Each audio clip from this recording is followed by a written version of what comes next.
Welcome to the Manifestation Babe podcast. My name is Catherine Zinkina, and I'm a manifestation expert, master mindset coach, and multiple seven-figure entrepreneur. I'm obsessed with helping you achieve everything that you once thought was impossible. If you're looking to massively up-level your life, your finances, your relationships, your productivity and success, then you have come to the right place. My goal in this podcast is to help you see the infinite potential within yourself to be, do, and have anything that your heart desires.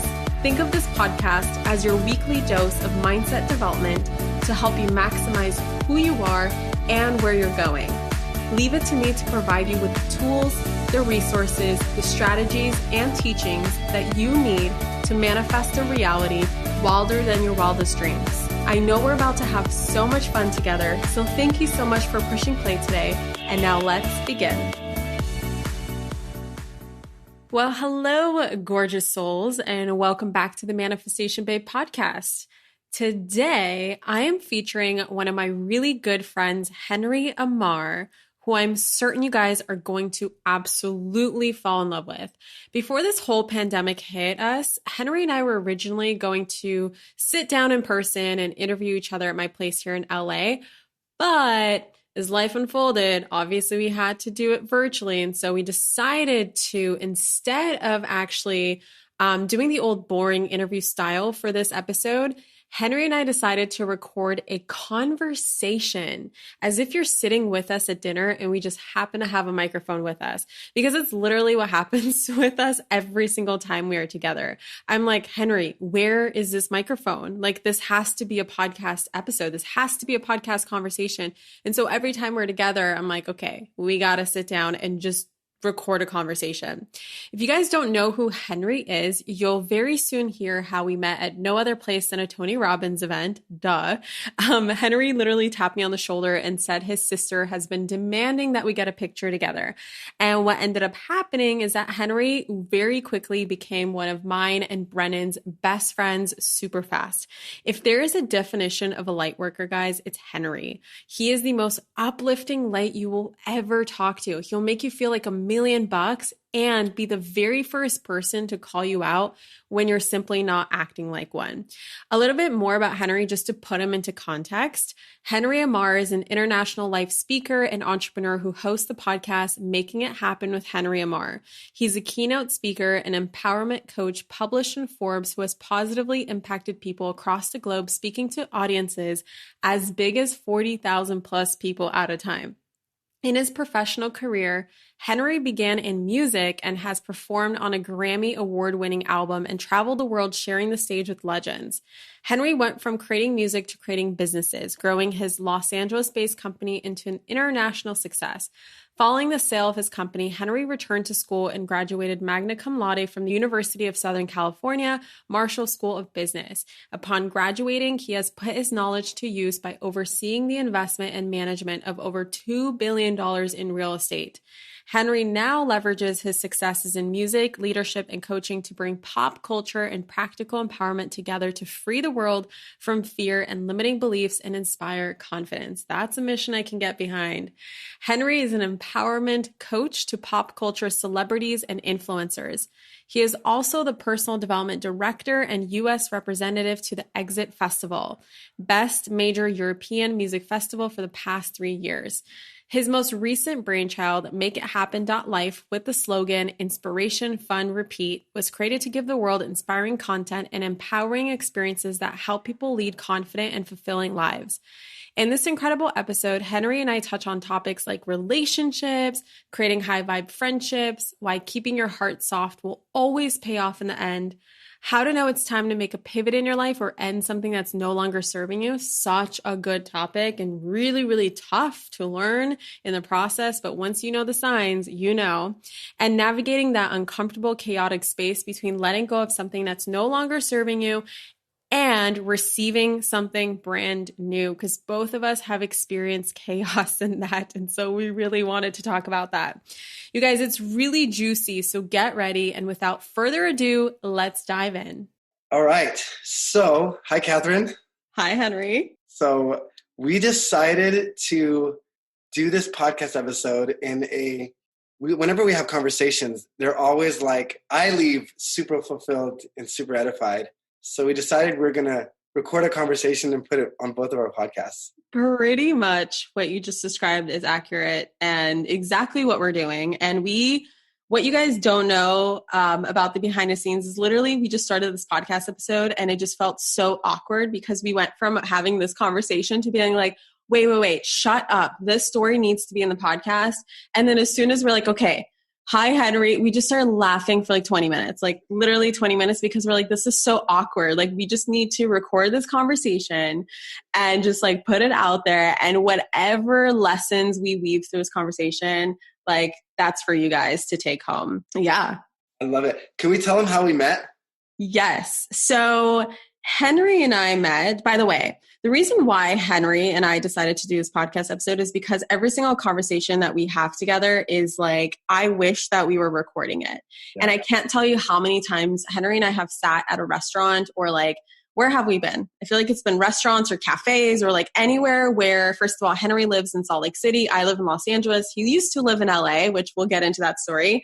But whenever we meet, it's like not as often as you guys would think just from our energy together. Like we sound like best friends forever. Like we sound like we've known each other since we were children.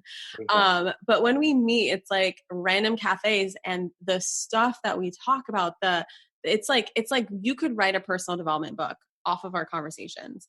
And so we really wanted to just put an episode out there. Initially it was going to be Henry interviews me for his podcast. I interview Henry for, my podcast. And then we're like, why even bother? Like, why even bother being like, Henry, what did you want to be when you grow up? And what do you do now? And why do you do it? And all those things. And so Henry and I met so randomly. From my perspective, basically, I was at Unleash the Power Within, my third time going there. My first time was like my big life breakthrough that I had.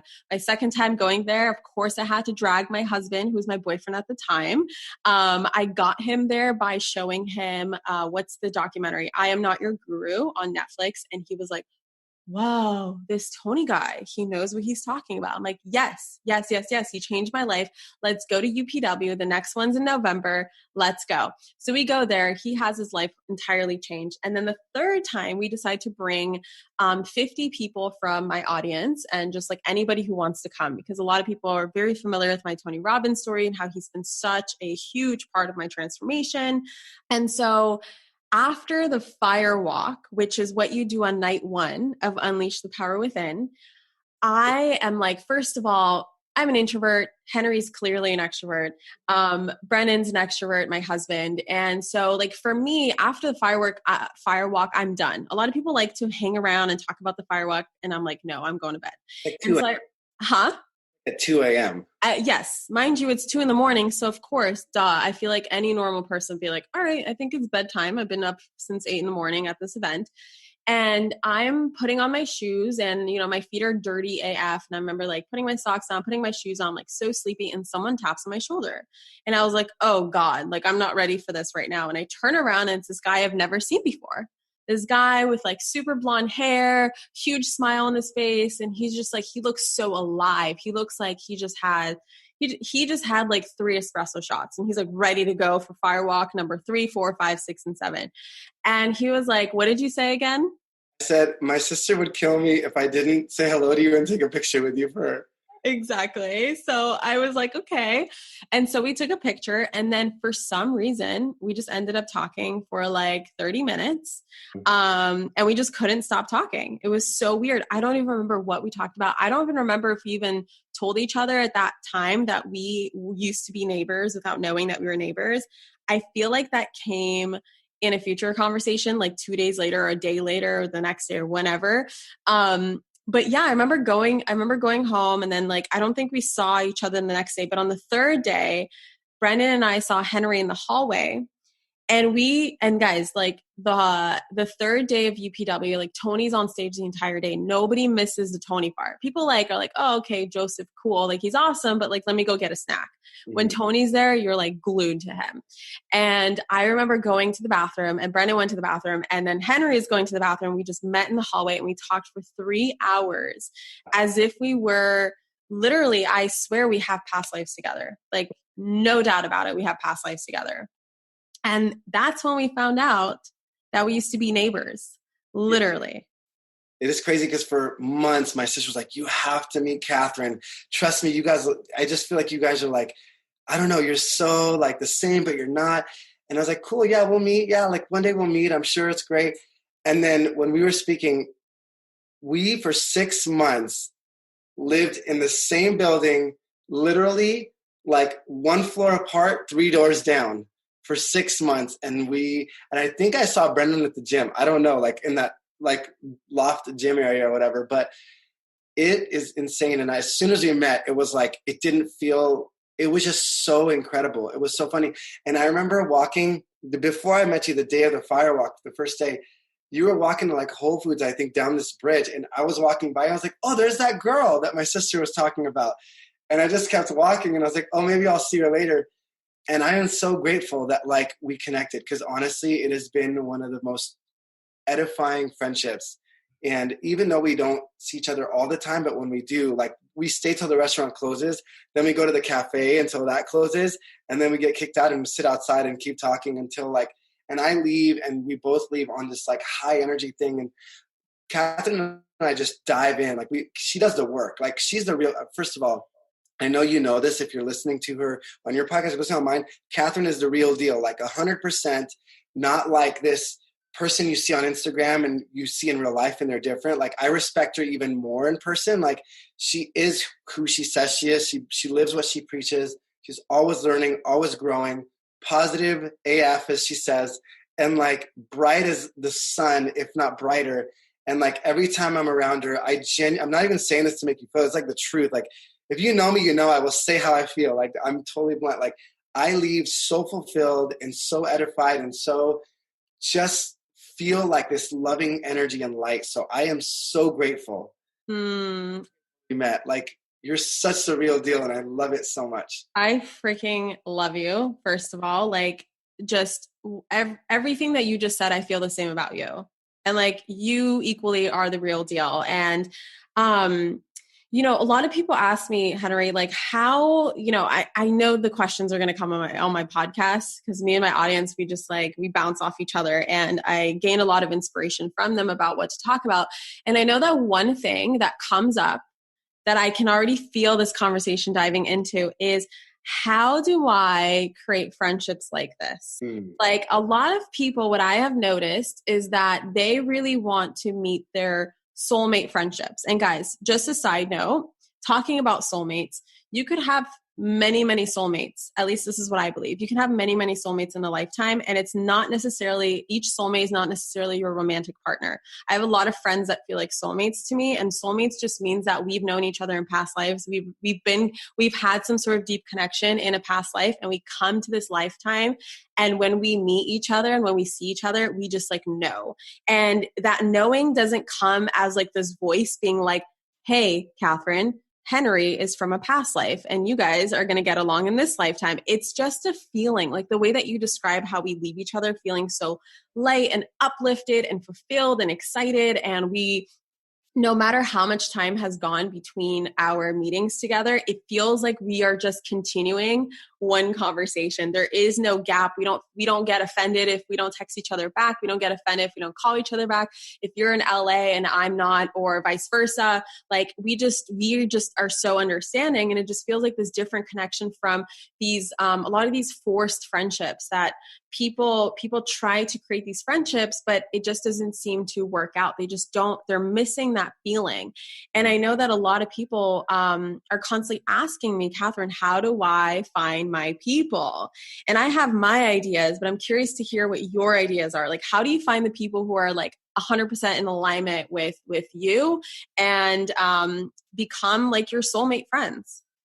I love that question because it's so true. It makes such a difference, right? Like I know we hear that all the time, like who you surround yourself with makes a difference, but it really does. Because like honestly, like even some of our conversations, I know both of us have like messaged each other afterwards and said, man, this one thing you said was exactly what I needed and was the catalyst to like launch me, like to point me in a direction that literally changes the trajectory of my entire life, you know? And that's the kind of the friendships that I look for is, you know, I have certain standards in my life. Like I look at friendships like the Target logo. Like I have the bullseye and then the ring and then the outside ring. And the problem in our lives is when we put people that belong in the outside rings in our bullseye and people in our bullseye in the outside rings. Boom. That's so good. And I always tell people like around my bullseye, there isn't a wall, because if you put a wall up to protect yourself, you also put a wall up to keep out love, right? So I put a fence and I have this bodyguard and he has these certain standards. And I know I seek out truth seekers, people that have love in their hearts in my bullseye, people that will tell me the truth no matter what in the most loving way. And so I have my standards. And how do I attract those people and find those people? First of all, am I living congruent to what I want in a friendship? Am I operating in fear or in love? Am I operating, because if I'm in fear, I'm in lack, I'm in protection, I'm in myself. And granted, all of us have fear, but am I living in it or am I just feeling it? Yeah. My first question is, what kind of energy am I putting out? What frequency am I living on? And it's taking ownership, and it's okay. And so I'm going to preface everything I say with, I think it's really important to have loving self-awareness. I think self-awareness by itself, like truth by itself, doesn't really make you free. It's love and truth. Because someone could be listening and be like, oh my gosh, I don't have friends, so am I not living in a high frequency? No. Like, don't focus on that. Like, as you say so awesomely, like you have to know where you are, but know clearly who you are and what frequency you really live on. So for me, when Catherine and I met, like we were both at a personal development space. Both of us have been doing the work for a really long time. And, I think both of our hearts are open, and also like we're aware of not forcing anything to be what it's not. Because I don't want something to take up space in my life. Like if my hand is closed and I have something in my hand that's not serving my higher purpose, it's not open to receive the thing that is serving my higher purpose. And so I look at in my life, like what are things in my life and what shifts do I need to make internally, and then what shifts do I need to make externally? So that's first. And secondly, it's like, where are you putting yourself? Like if I want burgers, I don't go to Taco Bell. You know what I mean? Like I don't go to I don't go to Burger King anyways, but like, so yeah. And I think it's like, where are you, like people in your community, in my community, it's like, you attract similar people. Like I love your community. Like I look at your community and how like you've created such a beautiful, like there's a synergy in your community that is so incredible. Like I literally sometimes read your comments. I'm like, dude, this is dope. Like you've created something so magnificent and everybody adds to it. And I think in those spaces, you meet a lot of people. We met at Tony Robbins. So I think first and foremost, where's my frequency? And am I living in love or fear? And how do I live in more love and more light and be as service-minded and like, sorry, last thing. Okay. No, keep going.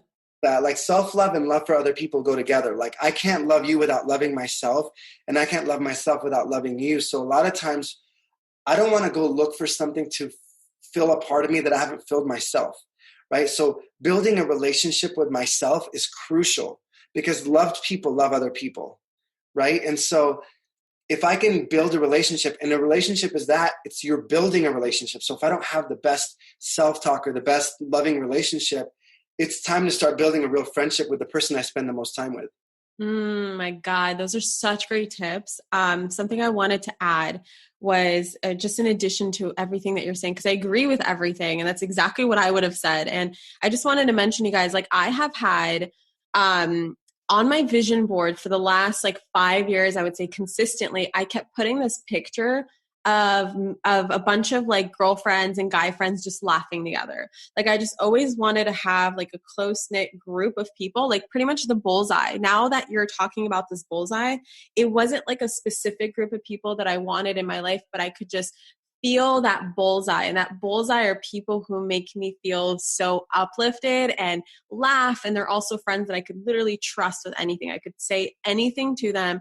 They don't judge me. They're like, all right, Catherine, we accept you for who you are, because they're people who accept themselves for who they are. And vice versa. I accept myself for who I am. So I'm able to accept them for who they are. And it took me about, I would say, until last year to really find like my close-knit bullseye friends. And that isn't to say that bullseye isn't going to evolve and change, and more people are going to be added to it. And maybe like some people will all grow each other because the lessons that we're meant to learn together have, basically been learned, and there's nothing more to learn. And there's going to be people in the bullseye that stay forever because there's constant evolving, unfolding lessons. But I would say that, especially what Henry said, like doing your work and then also putting yourself out there. This is like dating. And I love that you mentioned like you don't put up a wall, against people. Like you have a fence, and then you have a guard for that fence depending on what your values are and what your standards are and your rules are for friendship. And I love that because I have definitely been taken advantage of many times in my life. I live with such an open heart, and I wear my heart on my sleeve, and I will give all the live long day. And, after many, many times being taken advantage of and being hurt, I still refuse to close my heart to people. I still refuse to harden my heart because I know that love is infinite. And so if you're operating from a finite love, that's not true love. Right. That is love that is being covered up in fear. That is love that is what do they say? It's like a sheep in wolf's clothing, or a wolf in sheep's clothing, or whatever it is. Like that's what you're operating from. And that's not true giving. That's not true love. And so it's important to, of course, doesn't mean that you shouldn't set boundaries. It shouldn't mean that you should be a doormat to people and do everything that other people want you to do. And that's not what I'm saying here. What I'm saying is that you do have that guard, you do have that fence, but you allow people in to kind of test the waters. A lot of people they won't even like have conversations with people. They won't even invite people over to their house. They won't even go to other people's houses or wherever people meet nowadays. Like they won't even put themselves out there because you're so afraid of being hurt. But no matter what, like what you focus on is what you attract. So if you're constantly focused on getting hurt over and over and over again, you will manifest people into your life that will provide you plenty of evidence for why you will get hurt. And so you will get hurt because of that. But if you are understanding that sometimes you'll get hurt, sometimes you won't, and sometimes you're going to hit the jackpot, and just know that that's part of life and that's part of the lessons that you're meant to learn, you will find those people. It's just like hands down energetically, that's just how it works. When you focus on finding your people without any attachment to being like, no, Henry has to be my friend and only Henry. And if Henry isn't, I'm going to mold myself, or I'm going to mold him so that we can be friends. And that's just, trust me, when you find your soulmate friendships, you will understand like, okay, I get it now. I get it now. Like I understand that this is something that you cannot plan for. This is something that you cannot force. And this is a conversation that I have with my sisterhood. I have a group of friends. There's 6 of us together, and we travel together. We stay in like places, like we stayed in Malibu a couple months ago. And a lot of people are like, Catherine, and asking all of us, like, how did you find each other? How did you form this friendship? Literally, we could not have predicted this. What we ended up doing was we just decided, a couple of us, like for instance, one of us was best friends with another. I was best friends with one, and another was best friends with another. And we kind of knew each other in this space. And we were all craving this like sisterhood environment, but neither of us have had like great experiences with friendships. We've had some friendship trauma from the past, especially around like being bullied in high school and having girls come on us and all this stuff. And so we all had these wounds, and we decided to just do an experiment where we rented a house in Austin, Texas, because one of them lived in Austin, and she said, Austin's great, come and, whatever. And so originally it was going to be like the Caribbean, but then something happened. So we ended up going to Austin.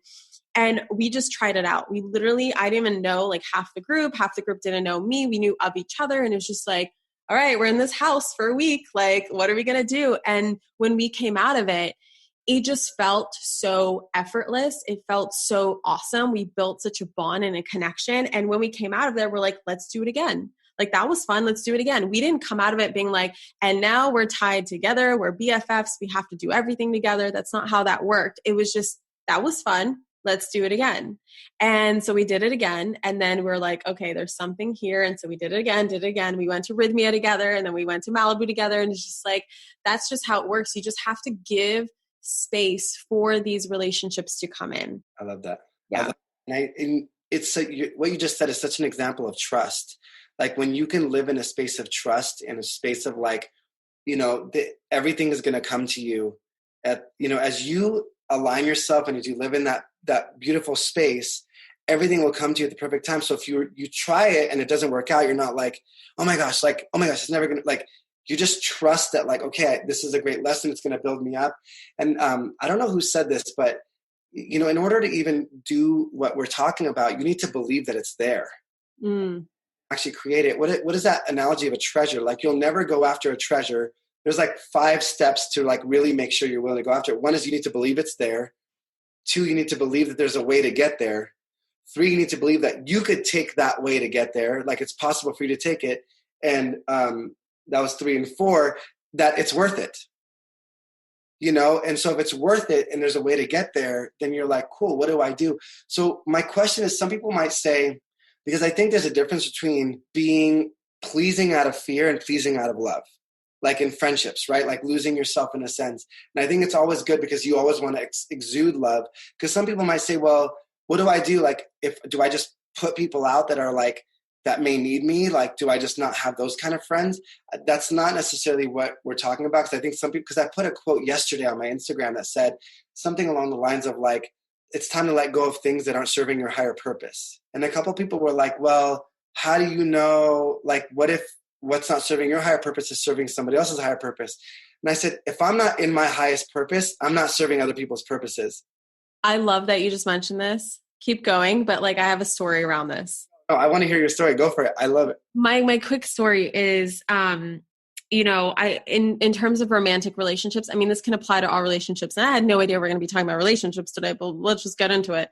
All kinds of relationships. Cause really that's the point of life. I mean, honestly, like money's great, things are great, whatever. But at the end of your life, you're going to be thinking about the dogs that you had and the friends that you had and the romantic partners that you had, right? It's like, that's what's going to matter at the end of this. And the reason why I'm saying dogs is because A, I'm a big dog lover, but B, I just got a puppy 10 days ago that I'm in love with, and I can't stop talking about her. So my thing is that I'm very like, I'm someone who has gone through 3 divorces.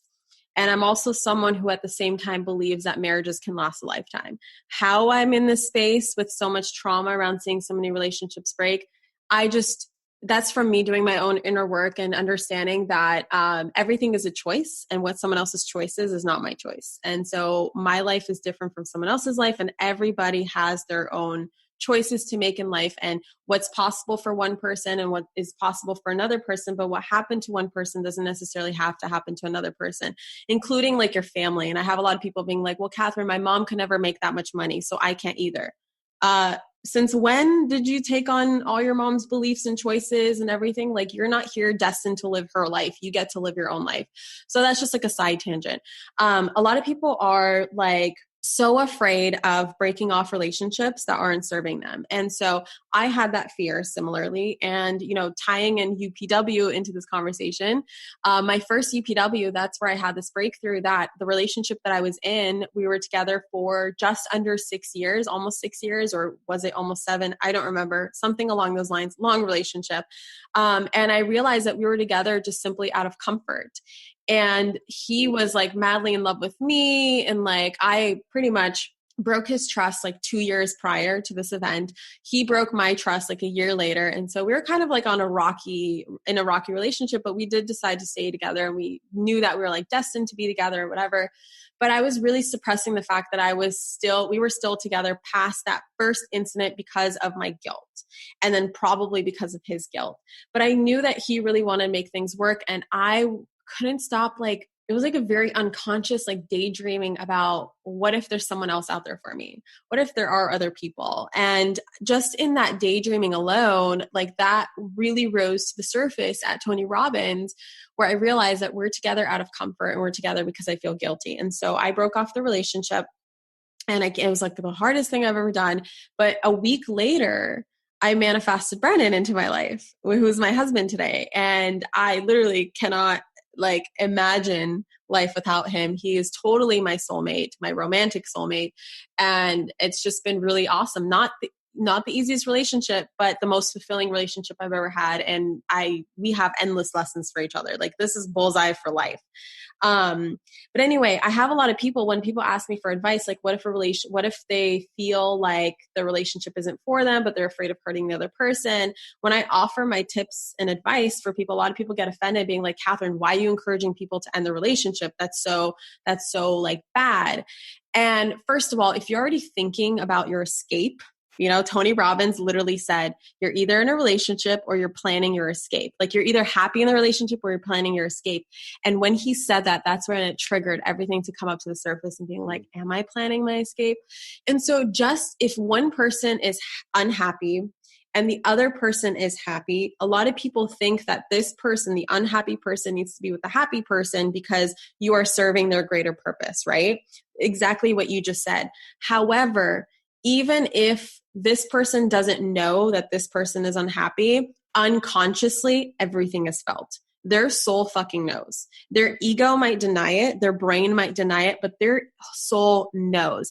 And if one person is unhappy, first of all, by staying with the other person, you're not only denying yourself, your true soulmate, your true love, your true whatever.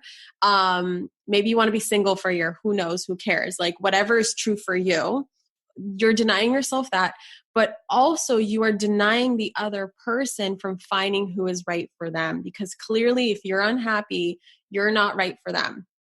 And so by denying that person their, soulmate, whoever's meant to be with them, like there's no greater purpose served here on both ends of the spectrum. Even if from the outside looking in, you're like, oh yeah, you should totally stay together. Look how perfect you guys are. Look at how you guys travel around the world. Look at how you guys do this and that. And you guys have kids together and dogs together.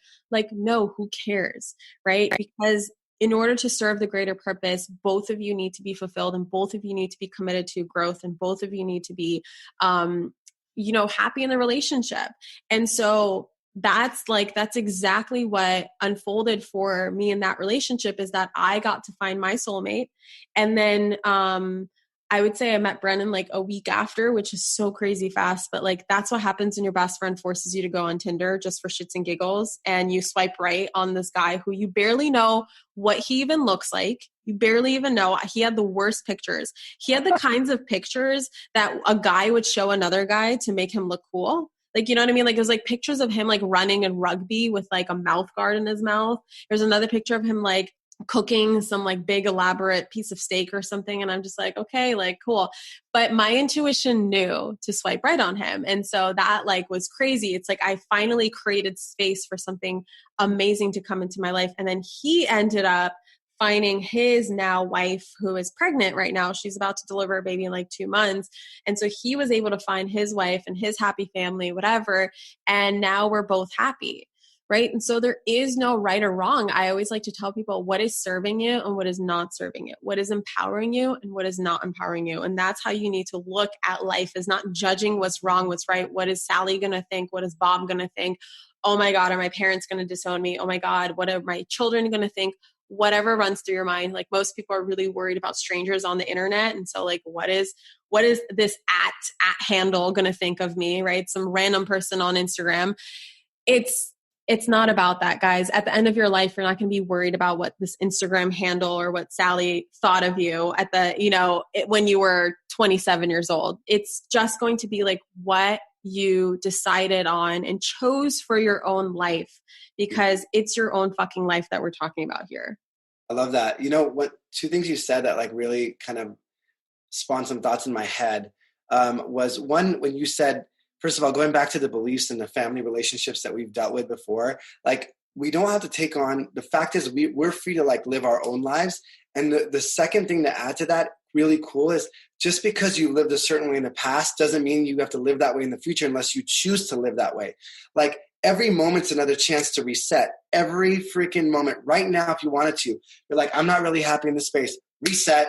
Boom. I get a free choice right now to decide whatever the heck I want. Like, every moment's another chance to get it right. And every day's another chance to get it right. So just because Henry was insecure and passive and his nickname was passive years ago, that's not Henry right now because he decided that's not how it's serving my higher purpose of what I was born to do.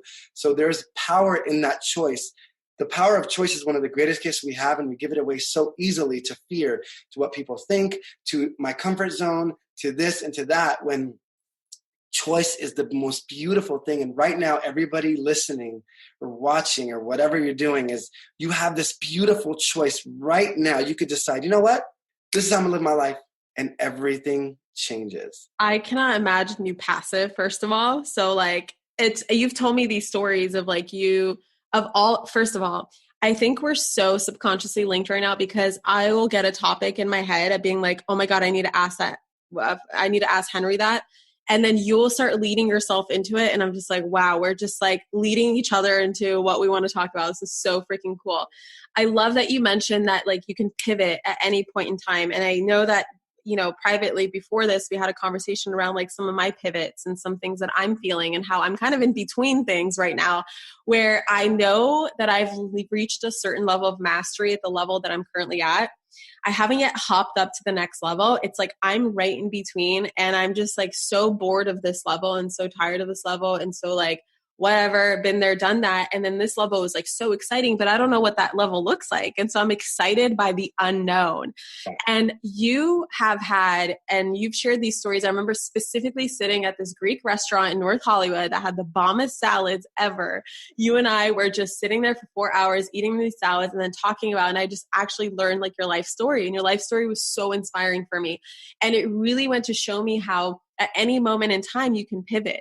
And so can you please share some of your pivots and like just some of the things like you've lived so many different lives and how you were able to just be like, no, that's not serving me anymore. This is like share some of those transitions. And then can you please share like how you were able to, because I can just already imagine people being like, but how, Henry, but how, Catherine, how do you just do that? How do you just do that? And you've done it so many times. So I would see you as the master. So please teach us. You're so nice. I look at my life and I'm like, whoa, I've worn so many different hats in my life. Like, holy cow. And it's funny, I was doing this podcast episode, and this lady was interviewing me for the podcast, and she met me when I think I was like 18 or 19 or 7, whatever. And she's like, in the middle of the episode, she goes, do you remember how insecure and self-conscious you were about everybody? I go, tell me. Like, you're one of the only people. I go, please tell everybody, because people don't believe me, because yeah, like I'll go on stage in front of like 30,000+ people and just freaking just go nuts. And guys, I just want to say that 30,000+ people, this man has been on stage. 30,000+. Okay, keep going. It's been awesome. But that same guy, you would have went back to the 18-year-old self. She's like, we were on a bus going to Jessica Simpson's birthday party, and you were so insecure. And we got there, and like the news wanted to interview, and you're like, oh no, what are people going to, she said, you literally said, what are people going to think of me? And so my nickname used to be Passive, because I would never state my opinion because I cared too much. Like, if I state my opinion, people may not like me, like total people pleaser, like smiling on the outside and like being like, yeah, but inside you're like, do I belong in this room? And so, one of my biggest values in life is freedom. Freedom. I don't want to feel enslaved. I don't want to feel caged. Like, I want to be the best version of this guy you're seeing. And I want to know that when I look back, I put it all on the table and I said, I gave it all back, right? Not like I stayed in a box because I was afraid of failing, or I was afraid. And I realized early on, someone put a book in front of me and it started asking questions. And all of a sudden I realized, whoa, we could change. Like, why is that person confident? Why is that person happy? Why is that person successful? And I got really like sort of obsessed with freedom and confidence and this. And so I would literally like muster up courage and be like, because courage becomes confidence too, right? And so I would go up to somebody and be like, excuse me, I know this sounds really weird, but why are you confident? Like, what makes you walk in the room so this? And people would look at me like I was crazy, but I was like, I will learn this. I will learn this because I think, Tom Bilyeu says humans are the ultimate adaptation machine. So I believe I could choose to become whoever. Like, I could become more confident, more bold, whatever it is. But I was starting from like the resistance, like way back, right? So I got super obsessed. Literally, I mean, Catherine and I talk about books all the time. Whatever book I could read, going to like seminars, Tony, or, learning NLP from all these different companies too. And last one we did was the same company you and I went to. But I've done it, everything I could possibly do. And my main premise was if it's fear-based, it doesn't belong in my life. And so I became super obsessed with how the subconscious mind works, how the conscious mind works. And I became this mad scientist of, I would go and, Catherine, I know you're the same way because we talk about this. Like, you'll go and you'll learn something and you'll apply it to yourself. And if it works, you'll teach other people. And if it works, you're like, cool, this works, you know? And so for me, it just became an obsession. And shortly after I started learning it, I got into the music industry, and I do music and I wrote music and stuff like that. And I mean, it was a consistent workout because you're sitting there in front of people and you're sitting there getting interviewed and all the thoughts in your head, and you have this part and you're singing a solo. It's like, anyways, so I just did more and more of the work, and it works. You guys, like, going back to understanding, like, our beliefs, our identities we give ourselves, all the things that we give ourselves are just stuff that were passed on when we were little kids, or generational, or whatever you want to, you know, whatever it is. And there are ways to change that. And I'm telling you, like, after that lady told me, she's like, I'm going to describe to you, no one ever understands when I say, if I could do it, anybody could do it.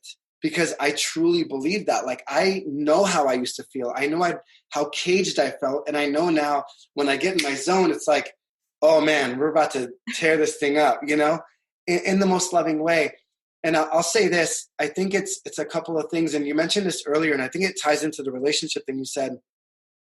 It's knowing who you really are, past the limitations, past the limiting beliefs. It's knowing who you are at your, like, spiritual identity in your core, in your heart. Like, there is a being inside each one of us that is the chooser. Like, you are not your thoughts. You are not your mind. Your mind is a tool, right? Mm-hmm. And when you learn how to maneuver the mind, the body, the spirit, the emotions, all that stuff, now I get to decide. And the first decision I've ever made in my life that had the biggest pivot was the decision to be the decider of my life. To cut the strings. I don't want to be a puppet. I'm not going to live as a robot. So what do I really want? And this is really cool. And I know we've talked about this as well, Catherine, is if I see something in somebody else that I absolutely love, if you spot it, you got it. I love that you made it rhyme. Oh my God.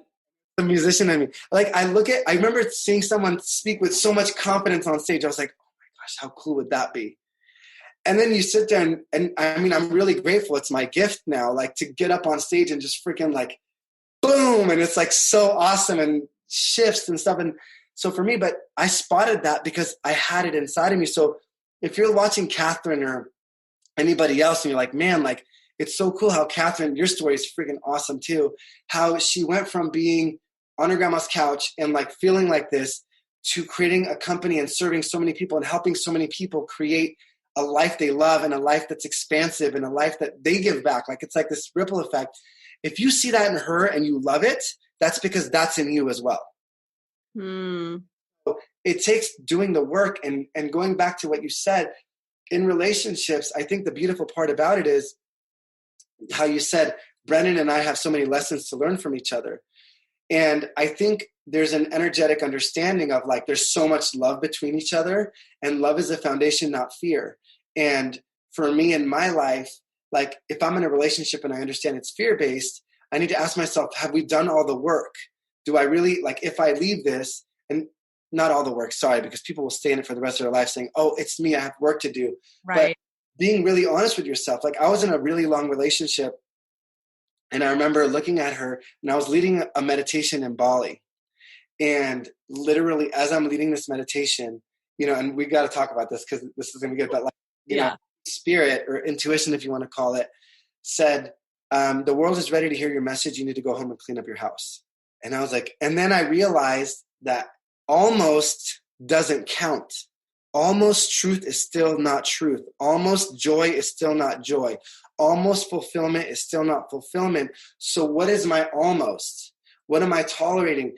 And where am I in my comfort zone? Because growth never happens in your comfort zone, you know, but by definition, if I step out of my comfort zone, it's uncomfortable. So I don't want to step out of it.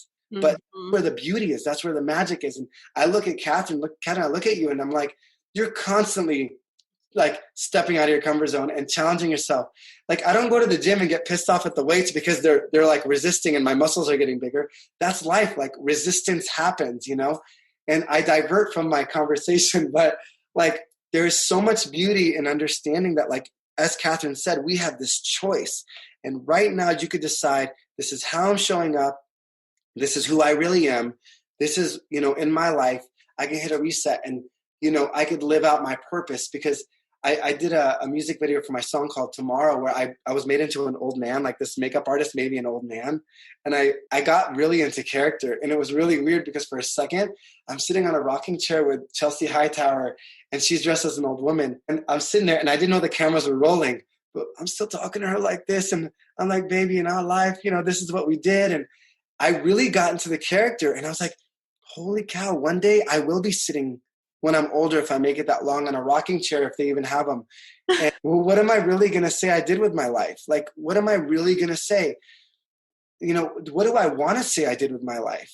And who do I want to say I showed up as? And what kind of love did I show up as? Who did I become? And I think when we could answer that question and know that from where you are now to where you want to be, there's a gap of discomfort and quote unquote failures, which just means you're growing, and all these other things, like, that's where life gets beautiful. Like, Catherine's always like, man, I'm doing this one thing and I decided to learn this other thing. I'm like, I freaking love you. And I love that you do that all the time. So I don't know if I diverted and answered the question, because I think that you and I talk and think so similarly, because when I talk, I go on like 17 tangents, and like I could see the tangents opening, and I'm like, Catherine, stay on this path. And I'm like, oh, fuck it, I got to go on this path. Okay, fine. We're on this path now. And then as you're talking, my mind is splitting into 17 directions of like what I can ask you, like, to dive deeper into, because everything that you're saying is such freaking gold. One thing that I do want to touch on real quick, because you just said that you can touch on this a little bit more, and something that was like, ooh, so good, was the concept. And I don't remember exactly how you said this, because I can't rewind lifetime. Oh, Brennan brought me more coffee. Sorry, guys. Quick interruption. My husband brought me some more matcha. Doesn't realize we're recording right now. Anyway, so the way that you said that in many instances, a lot of people in a relationship think that, oh, it's all me, I just have more work to do. And at one point, is it no longer your work? Like at what point, Henry, and I'm almost like answering it sort of from my take, the fact that you have to realize that your work might be in leaving the relationship, or your work might be in choosing something different for yourself. Right. And I think, for me, when I was in that space, I had to really be honest with myself of like, okay. And so we looked at each other and I was like, okay, like we've done, counseling, we've done stuff like that. And we just weren't a really good match. We were like friends in a romantic relationship that should have just been friends. Right. And, and you and I could talk about polarity and a bunch of stuff. Like we can go on and on and on, right?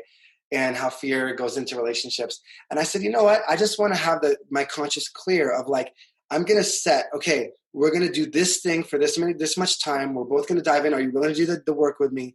We dove in, we sat in the car, and at the end of it all, we're like, okay, now what? And I went into like an honest place in my heart and said, if I'm living in the highest form of love, and the highest form of self-worth and worth for the other person. Because like you said earlier, like if I'm forcing something that's not supposed to be, it's just unhealthy for everybody. Mm-hmm. And it's scary. It's a scary thing because I get it. Like, trust me, like feelings are tough, like to deal with sometimes. And, but I remember looking at her and it was tough. Like we both in tears said, I think that this is what we need to let go of. And it's really interesting for me. But I can honestly say that I did what I needed to do. I checked in with myself. I prayed, I meditated, I did all the work, and I got on like lovingly honest with myself and with the other person. And I had to decide, like, if I stay in this, I know where it's going to go. Is this the life that I really, really, truly want? Is this really going to help me fulfill my mission and purpose and calling on this earth? And like, for example, I look at you and Brennan and like we were talking the other day, I was like, I love seeing the synergy between like you literally are boosting each other up and helping each other magnify the calling that you have in this life and the purpose. And because of that relationship, you're going to look back one day and say, oh my gosh, like look what we created, right? And we're not living in survival, we're living in creation mode because you can only live in one or the other. Yeah. And so I looked at her and I was like, and I got in tune and I went away and I got into a meditative space. And so then it's so funny, Catherine, because I got really honest with myself and it was really hard in tears, like really, really tough because we were together for almost 9 years. Oh, wow. I didn't know that. And for me, like we're both lovers. We're like givers. Like we jump in, like, I don't know how to dip my toe in the water. I like jump in the deep end. I'm like, Henry and I argue over like, no, you tell me when you need something. Like, no, what can I do for you? No. Fuck me. What can I do for you? Exactly. Like, no. And so it's like, and then looking back, but it's crazy because the morning I decided to let that go, Catherine, this is a really, really good thought. Remember, it said the world is ready to hear your voice.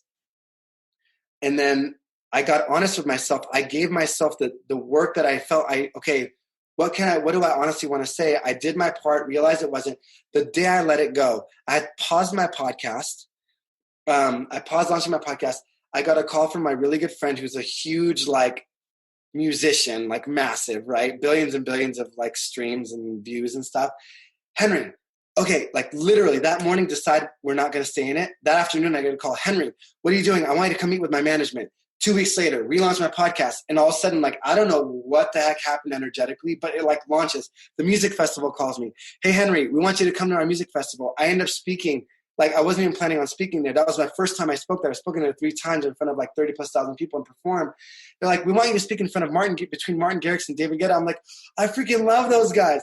But second, I honored what I knew was right in my heart and my spirit and didn't give into fear, but stepped into love and presence and truth. Everything began to align. And I look back and I'm like, I'm grateful for the lessons I learned. However, I know that had I stayed in that relationship, I would not be where I'm at today. Yes. Oh my God. Again, subconsciously linked because I was going to ask you, and then what happened, Henry? After you let go, what happened? And you're like, blah, blah, blah, blah, blah, blah. So amazing. One interesting thought too, and this is a twist on all this, and I want to hear your thoughts on this because this is really going to flip it. Okay. Sometimes you're the one that has to do the work. Maybe you're the one that isn't in the space to have that relationship. And it's okay to recognize that, because whatever we hang on to in our life, that frequency of that thing lives in us, even if we suppress it. And sometimes I am running unhealthy patterns in relationships because I am coping in a way that may be unhealthy, or I'm living in fear and therefore I'm avoidant, or therefore I'm aggressive, or therefore I'm actually feminine essence, but I'm acting masculine, or I'm masculine essence acting like a pleaser and feminine in fear. Therefore, I'm not ever attracting the polarity that I need in a relationship. Mm-hmm. And so what are your thoughts on that aspect of it? Repeat your question one more time, because my mind went on 16 tangents as you're talking about this. And I'm just like, oh my God, and this, and this, and this. So sorry, ask the question again. Want to bounce off with that. I guess my thought was sometimes we're the one that, because it goes back to our question earlier, and you said it so beautifully when you said, you know what, you're doing the work. You met Brennan while you were doing the work, while you were honest with yourself, because you were removing those frequencies that were holding you down, the frequency of fear and comfort. Whereas it goes back to sometimes I just need to be doing the work in myself lovingly, knowing I'm awesome, but doing the work to where when I release that frequency, now I have space to create the polarity and the love that I have. Do you have any thoughts on that? I know it's not really a question. Yeah. No, I mean, what keeps coming up for me is how I'm perceiving this conversation, especially the tangent that we went on, is the balance between being in a relationship and doing your work because the other person is triggering something that is unhealed within you, and you are ultimately fulfilled with this person, meaning I don't ever see relationships as you're 100% happy all the time. And if that one day you're not happy, you're not meant for each other. No. Fulfillment and happiness, I don't think necessarily go hand in hand all the time. I think happiness is an emotion that you feel, and fulfillment is an overarching journey. That's at least how I process it. Happiness can go in and out, but fulfillment is when there's growth and happiness and challenges and inner work to be done. And it's easy all at the same time. It's waves. And that's what makes it fulfilling. It's you're not just reaching a destination. You're not just put a ring on it. Woohoo, we're done here. Happy for life, right? No, it's a ever unfolding journey. And so it's finding the balance between understanding that you're in this relationship and ultimately the two of you are fulfilled and you just have work to do. Brenna and I still have work to do. Or you are just feeling this underlying dread. And that's how I describe like anything that doesn't fulfill me anymore, or when I feel like I need a pivot or I feel like I need a shift. Right. And a lot of people think that they just like, it's hard to describe, because a question that I had for you that I wanted to touch on was like, how do you get rid of the mind for just a moment so that you can hear your intuition, so that you can hear what your heart says? And for every single person, this is different. For me, my newest, latest, most amazing thing that I'm obsessed with, that I've said a million times in my podcast since the first time I did it at Rhythmia, that is just as powerful as ayahuasca, in my opinion, is breath work. And for me, breath work, when I do breath work, and I do it every single morning, and I will not record a podcast now, I will not make a post, I will not do anything that's required of my creativity and of my true essence, my true truth, until I've done breath work, because breath work has been such a professional way of me just like, it never not works. Like it's almost like a formula for me now, even though I don't believe in formulas. It's just like, that's how it's manifested for me lately, where I do breath work for at least 20 to 30 minutes a day. And I'm just like so in my zone. I don't hear my thoughts anymore. I just have this knowing. It's like this knowing that something is right for me, or something's not right for me, or something is serving me or isn't serving me, or exactly whatever message that I want to hear. As soon as I come out of breathwork, I'm able to make a post of what's truly on my heart. And whenever I do that, people are like, Catherine, this is the best post I've ever read. Like, wow, like different energy here. And I just know it's because, hello, I created this from a space of just knowing. I created this from a space of trust. I created this from a space of truth. And so now I take all of my life decisions to my breathwork practice, where I'm like, should we launch this course? Should we not launch this course? And, throughout the day, I will get intuitive hits, but, as a human being, it'll get muddled with the ego. Like you're kind of like hearing two voices at any given time. Sometimes you'll hear one at a time, like it's just your ego or just your higher self. Sometimes you're going to hear two, where it's like, do it. Don't do it. Do it. Don't do it. Do it. You know what I mean? That battle of like, should I do it? Should I not do it? And so those are just the two different voices. That's your ego and your higher self, the way that I see it. And so when you go into that practice, as you said, like I meditated, I did the breath work, or for me, I did the breath work, or whatever it is. And you just have this knowing that the work now isn't in just continuing this relationship and forcing things. Like it feels forced. Like whenever I feel like I need to force something, and I don't know about you, Henry, when you tell me that I have to do something that I really don't want to do underlying, I feel dread. I know when I feel dread, that means I'm not meant to do it. That means that's not what's for my highest purpose. That means I will not serve myself nor the world doing that thing, even if it's the most profitable thing in the world. Even if you tell me I'll get $1 billion after I do it, I can't do it. I know that feeling of dread is coming from me going against my intuition. And so when I look at relationships or business ideas or anything like that, if I feel that underlying dread, even after I've done the breath work, even after I've done the meditation or whatever it is, then I know that now the work is in letting go. And letting go is the work in a lot of instances. If you are no longer fulfilled in a relationship or a business or whatever it is, like letting go is the next work. It's not more work to be done in something you've already mastered, because now that you've mastered that, the work is now in letting go. And something I wanted to touch on, like another tangent that was coming through as you were talking, was the fact that when people hear stories around letting go, and we make it sound so good, because for me, letting go resulted in my soulmate relationship. Letting go resulted in me creating Manifestation Babe. When I went to that first Tony event, this wasn't a thing. And so this became a thing because I created space for it. I manifested my dream relationship. I manifested my dream business. I moved to LA. Like so many amazing things happened. And then when people hear your story, it's like the next day, the producer called or whatever, you got all these phone calls, all these opportunities. And one thing that I feel like not enough people talk about, which I have experienced, and I actually learned this lesson from a psychic. And I tell this story on stage, and every time I tell it, people laugh. The whole audience laughs, because I talk about how after I did the letting go part, my life fucking fell apart. It actually got way worse than it was before. That made me question, why did I do that? Did I make the wrong decision? It's because when you step out of your comfort zone, your ego does everything in its power to try to reel you back in. And there's two ways of looking at it. It could be your ego trying to mess things up to get you to question what you did, or it could be your higher self shattering your reality to rebuild it into what it is that you want. So there's two sides. There's always two sides working on it, and you have to focus on the side that's serving you, because the side that's serving you is coming from your higher self. And so there was chaos in my life. And I remember, and I say on stage all the time, I'm like, and I did what any normal, rational person would do when they're in chaos. I consulted with a psychic. And so I called the psychic up, and she was teaching me one of the greatest lessons that I've ever learned that I now teach to everybody. And I credit her to this. And it's like, I mean, it's a simple lesson, but just the way that she said it, I just have to credit her. And she was like, I remember I had a consultation with her actually before I moved to LA. And she was like she was painting this picture, Henry, of like rainbows and butterflies when I moved to LA, right? And so I moved to LA and everything fell apart. I lived on my grandma's couch, blah, blah, blah, blah. And I call her up again because I trusted her, because a lot of things that she said did come true. A lot of things that she predicted for my mom.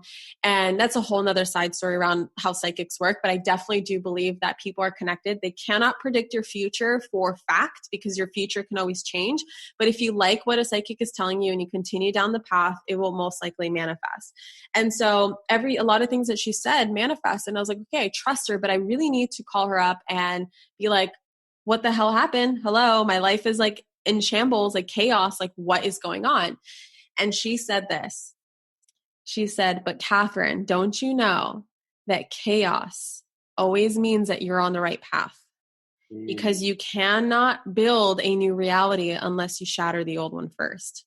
And that's exactly what's going on. And everything that you're seeing means you're on the right path. And that just, I don't know how, but it instantly downloaded into my subconscious, because that became my program. That became the thing that kept me going. And every day I would think about it. There were two things that got me through that hard time, which is chaos means you're on the right path. So I'm no longer afraid of chaos. To this day, when things are chaotic, I'm like, I'm on the right path. Things are coming together, because I know my intentions are always at work. I know that the universe is always rearranging things for my favor. And so I'm like, oh, cool. Everything fell apart. Awesome. What's next, right? Something really good is coming. And another thing is my success is inevitable, and I'm always on the right path, which stems from that. And that was really inspired by a quote that I read from Tony Robbins, which was basically live as though your prayers have already been answered. And I remember praying a lot at that time, like out of confusion and desperation, and being like, oh my God, like, please guide me, whoever you are. Like, you guided me to make these decisions, and now I feel lost. Like, please guide me. And I scrolled past, like literally instantly, I scrolled past that post that said, live as though your prayers have already been answered. And I was like, whoa. And that's what opened up this whole experiment for me. I call it my 1-year experiment, where I just went through life as though my success was inevitable, as if everything is happening for me. I was like, what do I have to lose? If this doesn't work, if this new belief system that I'm trying on right now doesn't work, guess what? I will just come back to my grandma's couch. Like, I'm already living the worst case scenario. So what am I actually going to lose? And I don't know if I have something to gain, but maybe I do. Let me try. Let me actually try to believe, not try, but actually do believe that manifestation is 100% real. My intentions will manifest. Everything that I want is happening in my favor, blah, blah, blah, blah, blah. And then, from that, I really started to just follow my intuition. Just like I would get all these nudges and I'm like, I don't know what I'm doing. But again, I have nothing to lose, right? My intuition is pointing me in this direction. So I'm just going to trust it. I'm going to trust that it's all going to work out. And that was really, really tough the first 6 months. What ended up happening is that by the end of that year, soon after about 6 months after the psychic was like, chaos means you're on the right path, I started Manifestation Babe that year. And Manifestation Babe really did not start as this thing where I was like, I'm going to teach the world how to manifest. It was really about me sharing stuff that I was teaching myself, stuff that I was reminding myself. And my platform really started as me just sharing quotes, a lot of quotes around manifestation. And over time, as I started sharing more and more of my story and what I'm manifesting, people wanted to learn more. And so I was like, okay, let me create a course. Let me create this. Let me create that. And a lot of it stemmed from like my Beachbody days as well, well when I was a Beachbody coach, I also was doing a lot of my team calls. I was literally doing Manifestation Babe way back then because I remember on my team calls teaching my team how to build a vision board, how to say their affirmations. So I've been doing this a long time, but I didn't really take it seriously until my life was in chaos. And so at the end of that year, Manifestation Babe brought in like $9,000 or $8,000 or whatever it was. And then the next year was this huge quantum leap because I called it my 1-year experiment. It's so funny that it did take like a year, should have said like 3 months, but it did take a year. And then at the end of the year mark on December 31st, 2016, I remember making like $5,000 in one weekend, which I've never even seen $5,000 in a month. So I was like, what is happening right now? And then I pretty much quantum leaped in my business from $9,000 that whole year of 2016 to $600K the next year. And then from then on, I've quantum leaped into the multi-millions the following year. And it just happened so fast because, and this is my point coming back to it, is because I A, let go of what no longer served me, and B, I did not come back to it when chaos happened. Because most people will let go of a relationship or let go of a business, and then the universe will come in and kind of, I don't like to call it tested because I don't see parents as testing their children. Parents are teaching their children. They're training their children to be independent adults who live an amazing life or whatever. At least that's my intention for my children. And so I don't see parents as like testing them. So I never like to call it as the universe is testing you, but the universe is kind of training you and throwing a little candy in front of you.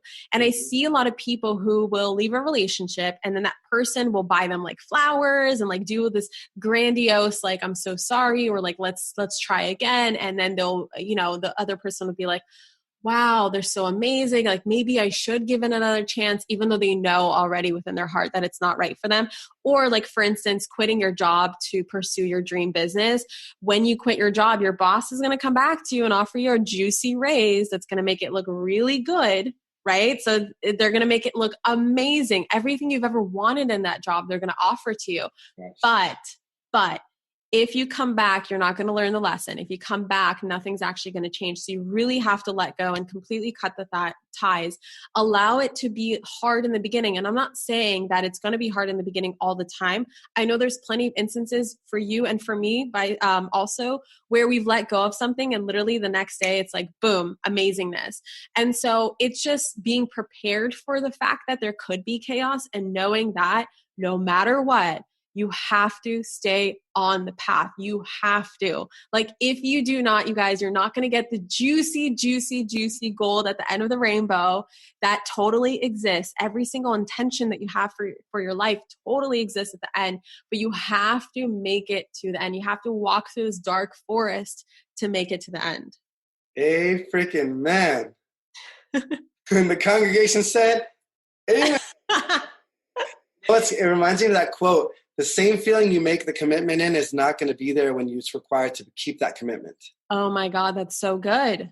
And so it's interesting. So you said that. I don't know if you know this, but like I was a director of investments for a $2 billion real estate development company. I had the 16th floor Ocean View office. I had the sexy title. I was making money. And I decided, I was like, you know what? I know I'm supposed to quit. I'm supposed to start this thing and use my gifts to change the world. I've been studying this for 20 years, but now I want to just go all in. So I decided to quit my job. And it's kind of a longer story, but and it's a crazy story, but I end up, you shoot an email to everybody. Hey, everybody, I'm leaving this job. Here's my personal email. I get an email back from a guy that says, what are you doing? We need to go for a run on Friday. That was my last day of the job. It was August 5th, I think. And the next day I was going to go away to this NLP month-long immersion, right? I think it was 2016. And that Friday we're running in Beverly Hills and he's very successful. Let's just say in 2 years, he built a $2 billion worth of assets. Let's just say wow. That. Good. We're running and I'm telling him my story and blah, blah. And then all of a sudden he goes, F. He drops the F-bomb. And I was like, why are you upset? He goes, okay, I know you're doing what you need to be doing and I'm not going to convince you otherwise, but I wanted to offer you a partner position in my company. We're going to be doubling in the next 2 years. You'll get equity in my company. And I'm like, that's juicy, Henry. Oh, hold on a second. You mean my kids and their kids would never have to work? Like, that's like a legitimate offer, right? And even to the point where I think at one point he was like, hey man, like you signed the sign-in check, like whatever you want, it's yours. Like, and somebody that's like leaving a job that's sexy already because at the Ocean View office that says, you know what, I could take this job for like 10 years and make gazillions of dollars and be fine. But I knew in my heart that I was supposed to go on this path. And so I said, thank you so much, but I have to pass. And, you know, I was like, I'll be successful. I don't know. It's not, to me, it's not a matter of if, it's a matter of when. Yes. Like it's done. Like it's going to happen. And if it doesn't happen the way I think it is, it's going to be better than what I think it is. Yes. So I'll tell you a crazy story, and I will come back to this because this is really good. So I went on this spiritual journey, and Catherine and I talk about our spiritual journeys all the time. And speaking of chaos, I dove in and I was like, okay, praying, and I found this journey, this path, and all of a sudden I dove into it, and everything fell apart. Like it felt like every single thing fell apart. So I'm sitting there, and I have like, I love reading, and I love reading scriptures too. And I'm sitting there praying, and I'm like, okay, God, like I thought things were going to get easier the second I decide to do the right thing, like to follow what I know is right. But everything feels like it got worse. Not just God laughs in those moments. God is laughing. You have no idea what's coming. So I open up, and I promise you, it was so weird. It felt like this light was hitting this one verse, and it says, all things work together for good. Like to those who love God and are called into His purpose. So, and you think it's my answer. Yeah, all things work together for good if I'm on the path, whatever. I close it. I don't even think anything of it. I get on this train, and I'm on this train, and this guy's walking right towards me, looking me in the eyes. And I'm like, okay, this is obvious. Like he's coming to talk to me. He's not making it. And he looks at me, and I thought, like, is he going to ask you for money? What is he going to say? He looks at me, he's on crutches, and he says, hey. And I said, hey. He goes, when God says all things, He means all things. He didn't say some things. He didn't say almost everything. He didn't say a little bit of things. Every single thing will work together for your good. Stay on the path. What? And I'm like, what the beep was that? Guys, you can't see my mouth, but like my jaw is like on the floor. It was insane. And it was like everything you said. Stay on the path. Do what you know is right. Walk in love. Walk in alignment. Stay on the path. All things work together for your good. And I realized that in my life. And I was like, and that was something I was like, okay, that's either a phrase or I believe it. You can believe in it or you could believe it. They're not the same thing. Yes. And so I went on that path. And so when I quit that job and the guy offered, I was like, nope, it's going to work out. And it's funny because, you know, I started MakeItHappen.Life, and I was like, I'm going to have millions of followers right away. I'm going to add so much value to people. It's going to be crazy. And plus, I feel like it's the right thing to do. So, of course, it's going to work out. Like, for 6 months, 395 followers, like 3 likes. I was like, something's not working. Like, so this isn't quite what I thought it was going to be. Expectations will fuck you up. Exactly. So I was like, you know what? Pivot, grow, learn, pivot, grow, learn. Okay, what's next? What's next? What's next? I had this vision of I had this thought that said Music Festival 2019. I'm like, first of all, never performed at a festival, never threw a festival, don't know what the heck anything is. 2019, freaking, I'm in Croatia with one of the biggest music festivals, best major European festival, with the founder and his people leading a workshop on how to, like, helping them facilitate something on how to change their festivals to be a conscious revolution. And we're doing something really cool together. Like, if I would have retreated because things looked hard or because I didn't work out the way I thought it would, and if I wouldn't have stayed aligned and said, you know what, and I'm not saying I'm perfect at it because we all know, like, but as soon as you find out you're off the path, get on it right away, you know? And like, I wouldn't have been on stage and had the impact. I'm working on a really, really, really cool project right now that I've been thinking about for years. Like, we just had our first meeting yesterday, like, insane. I'm so excited about it. And I'm like, had I just retreated because of the chaos or because of the uncertainty, your mind's gonna be like, what are you doing? You have to survive. Like, this isn't working. But being true to yourself and being true to what you believe, whether you God, universe, whatever it is calling you to do, it has been the most uncomfortable. Like, I remember, last thing, I remember sitting in New York. I just left Yoko Ono's apartment, John Lennon's apartment, right? We had a meeting with her. We're doing this project, and I'm sitting there, and I'm like, if people knew how many times I was stepped out of my comfort zone, they would think I was a psycho. Yeah. Like, total psycho. Yeah. And I'm like, but it's me stepping out of my comfort zone. that I had one of the most epic experiences with a freaking legend, you know? And it's something I dreamed of. Isn't it funny how like I was doing a podcast episode with my friend Paul Fishman, and he was saying something, and then I said something, and I was like, "Isn't that crazy?" And he was like, "Isn't it crazy that we have to think that that's crazy?" And so that just reminded me, like, isn't it crazy to think that stepping outside of your comfort zone so many times is like psycho, when it should be the most normal thing in the world? Like that's what should be normalized. It should be crazy to not, right? But we're so accustomed to just like shrinking ourselves down and like, what are they going to think? And what if it doesn't work? And then, multiply that by like 90 years. And then you're still on a rocking chair being like, oh my God, what if it doesn't work? And it's like, at what point do you just realize that the psycho thing is not living your dream life, not going after something that's important to you?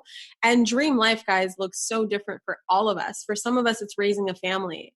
For some of us, it's building $1 billion company. For some of us, it is revolutionizing the music industry. For some of us, it's helping women manifest their best lives. Like whatever the hell it is, it doesn't matter. It doesn't matter what you call it. It doesn't matter what label you put on it. It's whatever fulfills you and makes you the most like, the most alive is how I describe it. Because again, like happiness is a great goal to have, but it's also just an emotion that you can tap into at any point in time. You don't need to actually achieve something to be happy. You get to be happy right now just because you have your basic needs met. The fact that you can hear us, the fact that you have technology and internet connection and all this stuff. It's really just about that fulfillment and that aliveness that you feel when you are giving it your all. And whether or not you actually succeed in whatever it is, the goal, whatever destination is, whether or not you actually achieve it, because you never know, life can throw you life can throw you a tangent, as I like to call them, where you just like, you're like, whoa,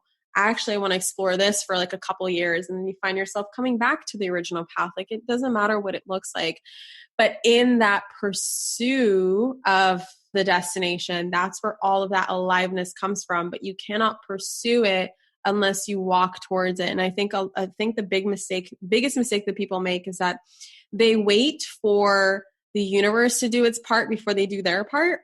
And the thing is that, as you mentioned, like you were talking about choice, you talked a lot about choice and how we have so many choices and it's the greatest gift that we were ever given. I see that as like the same thing as free will, and how free will is here to give us these choices, and life is always waiting on us to make a decision before it acts in our favor. And a lot of people are like, well, when I get the clients, then I'll put myself out there. No, like, no. The universe is waiting on you to put yourself out there, and then I'll give you the clients, right? First, I will manifest the money, and then I will donate some money, or then I'll invest it into what I care about, or then I will buy XYZ. Then I'll reinvest into my business or whatever it is. And it's like, no. Money is just an energetic byproduct, first and foremost. Like money is never the end goal. Money's such a byproduct. That's why going after something that just makes money never actually works. And it leads you down this path of like ultimate unfulfillment, is because money is a byproduct. It is a side effect, 100%. And a lot of people don't know that. And it's like, trust me, I didn't know that either until I started making, multiple millions of dollars, where I'm like, wow, if I were to just sell something just to make money, it would never sell. If I were to start a business just because it's a great business for money purposes, it would never work, because people, first of all, can sense that. And second of all, it's a byproduct energy, and you can't actually directly pursue it. It has to come as a separate thing, aside from your money, aside from your business, aside from your job.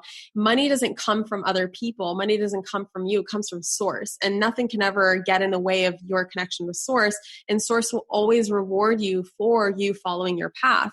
And I see that when we're talking a lot about following your path, whatever that path might be, I see that is the true alignment with your channel of abundance.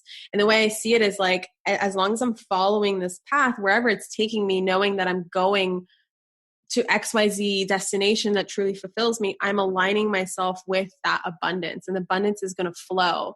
But when I pursue something outside of that isn't fulfilling me, that's making me feel dread, it's no wonder the money ain't coming, the clients ain't coming, right? So I already tangented off of that. My point is that free will, the universe is always waiting on you to make that decision first.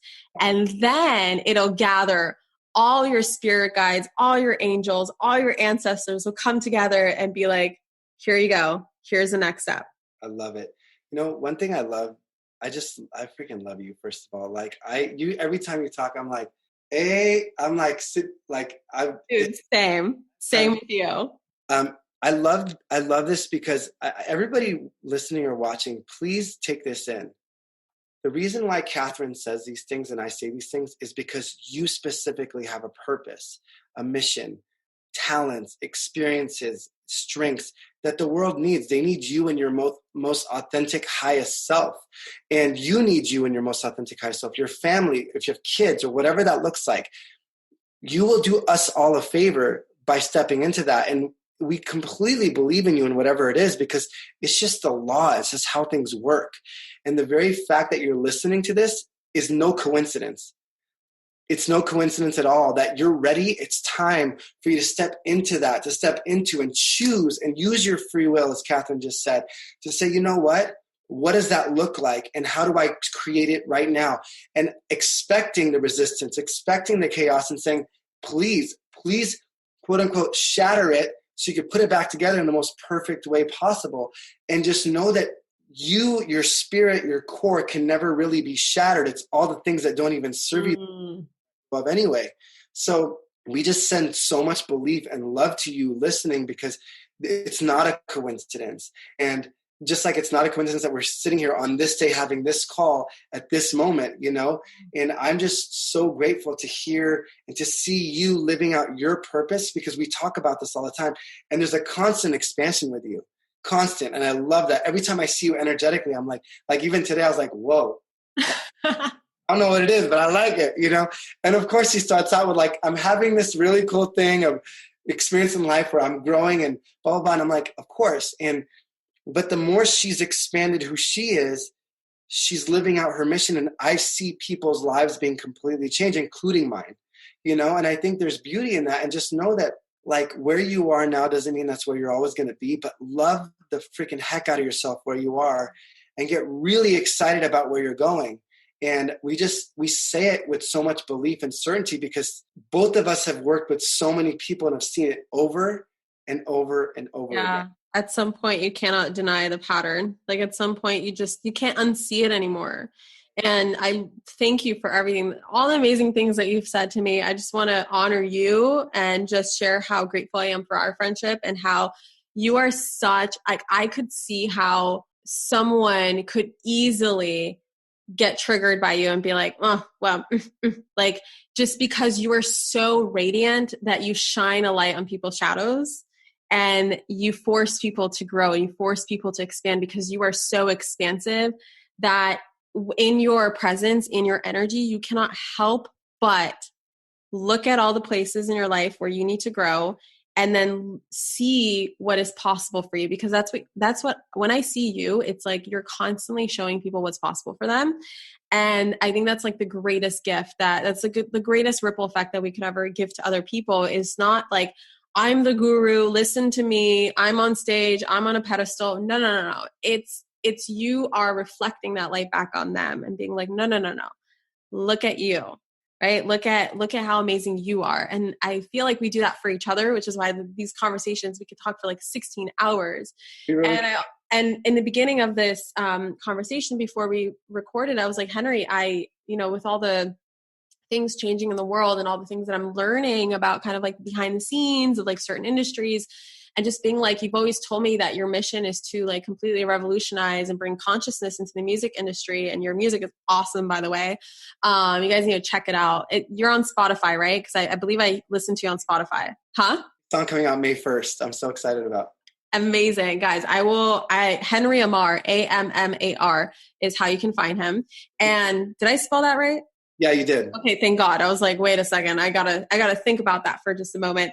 But your mission is just so incredible, and I just honor you for it. And I'm so grateful for our friendship. And I just wanted to, for those of you who want to learn more about Henry, where can they stalk you and find you and learn more about your mission and get some more good stuff from you? I know you have, I'm going to be on your podcast and this is going to be on my podcast. But like for those listening to my podcast, what is your podcast?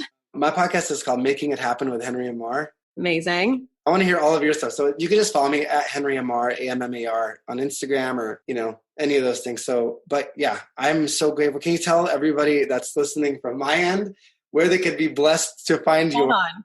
I'm going to call you out for a second. You just glazed over that so quickly. You need a loud and proud share where people can find you.